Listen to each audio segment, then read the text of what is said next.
জিতে গিয়েছে। তা আমাদের সেই প্রকৌশল শিখতে হবে, কিভাবে জিতলো।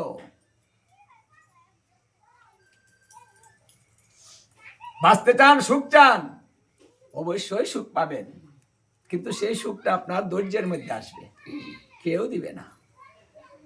শ্রীকৃষ্ণ বলেছেন, হে উদ্ধব, মানুষ অনেক কষ্ট দিবে, সেই কষ্ট কিছু মনে করো না। মনে না করাটাই সুখ, মনে ধরাটাই অসুখ। অসুখ রোগ হয়ে যাবে। বলল কি, কেন বলল, আমার এত আপনজন, এটা বলতে পারলো, মানে এই যে রোগ, রোগ সৃষ্টি হয়ে গেল। পর মানুষে দুঃখ দিলে দুঃখ মনে হয় না, আর আপনজনে দুঃখ দিলে মেনে নেওয়া যায় না। হ্যাঁ, বলে না? আমাদের দুঃখগুলা কিন্তু আপনজনের কাছ থেকে আসে, অন্যেরা দেয় না। অতি আপনজন, যাকে বেশি ভালোবাসতেন, যাকে বেশি বিশ্বাস করতেন, দুঃখটা সেখান থেকে আসবে। আপনি যদি কারোর জন্য কিছু করেন, রেডি হয়ে থাকেন যে ও আপনাকে এমন একটা আঘাত দিবে যেটা আপনি কল্পনা করতে পারেন না।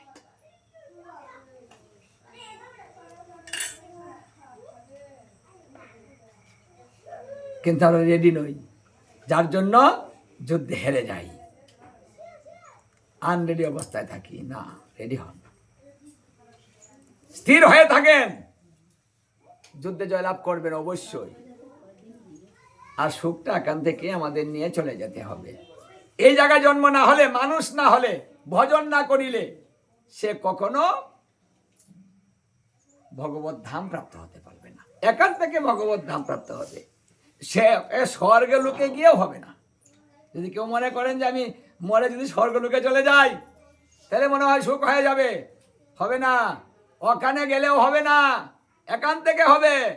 স্বর্গ লোকের চাইতে উত্তম লোক হচ্ছে এটা, যেখান থেকে ভগবানকে ধরা যায়, নিত্য ধামে যাওয়া যায়, লীলায় অংশগ্রহণ করা যায়, তার সেবা করা যায়, এটা এখান থেকে হয়।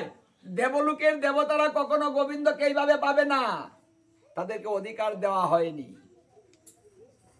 এই তো ব্রহ্মা আফসোস করে, আমি কেন মানুষ হলাম না, সুযোগটা পেলাম না। দেবতা হয়ে তারা আফসোস করতেছে, সুযোগটা তারা পাচ্ছে না, মানুষ পেয়েছে। আর মানুষ স্বল্প বুদ্ধি মানব, সেই দেবতার পূজা করে, মানে সে বুঝতেই পারে না মানুষ তত্ত্বটা কি। এই জন্য স্বল্প বুদ্ধি যারা, গীতায় বলেছে শ্রীকৃষ্ণ যে তারাই দেবতার পূজা করে। স্বল্প বুদ্ধি মানে বুদ্ধি নাই, বুঝতে পারে না তত্ত্বটা, তাই তারা দেবতার পূজা করে। আর যারা দেবতার পূজা করে তারা বড় জোর দেবলোক প্রাপ্ত হতে পারে। আর দেবলোক প্রাপ্ত হলে তাকে আবার পৃথিবীতে এই দুঃখ কষ্ট ভোগ করতে চলে আসতে হবে, লাভ নাই। তাই ওই সুখ আমাদের দরকার নেই, যে সুখ থাকবে না, চলে যাবে। এই তত্ত্ব মহাপ্রভু শিখিয়েছেন যে কলিতে অন্যদিকে মন নিও না, মনটা এক জায়গায় রাখো যদি তুমি কিছু চাও। আমাদের মনই তো অস্থির, এই সমস্যা বেড়েই চলেছে, কমছে না, কমবে কি করে। এই জন্য ভাগবতের একেবারে শেষ কথা, উদ্ধব, কেউ যদি আমার এই কথা মেনে চলে তাহলে সে কোনোদিন দুঃখ জ্বালা যন্ত্রণা ভোগ করবে না, আমি কথা দিলাম। মানে এটা কথা দিয়েছেন তিনি যে আমি আজকে এখন এই মুহূর্তে চলে যাব, আমি কিন্তু থাকছি না। হে উদ্ধব, আমি যাওয়ার পথে আমি তোমাকে কথা বললাম, শেষ কথা।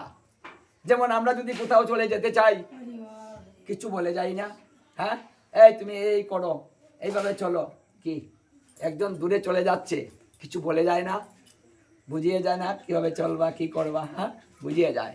তে ভগবান 125 বৎসর শ্রীকৃষ্ণ এখানে লীলা করেছেন, এই ধরাধামে ছিলেন।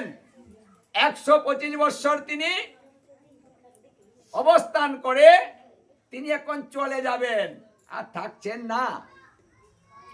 যখন চলে যাবেন জীবের উদ্দেশ্যে কিছু বলে গেলেন। যে আমি গেলে জীব কি করবে। অনেক কথা নয়, কিছু কথা মাত্র, কিছু কথা বলে গেলেন, তুমি জগতে প্রচার করে দিয়ে সবাইকে জানিয়ে দিও আমার এই শেষ কথা। বাহ, হরে কৃষ্ণ।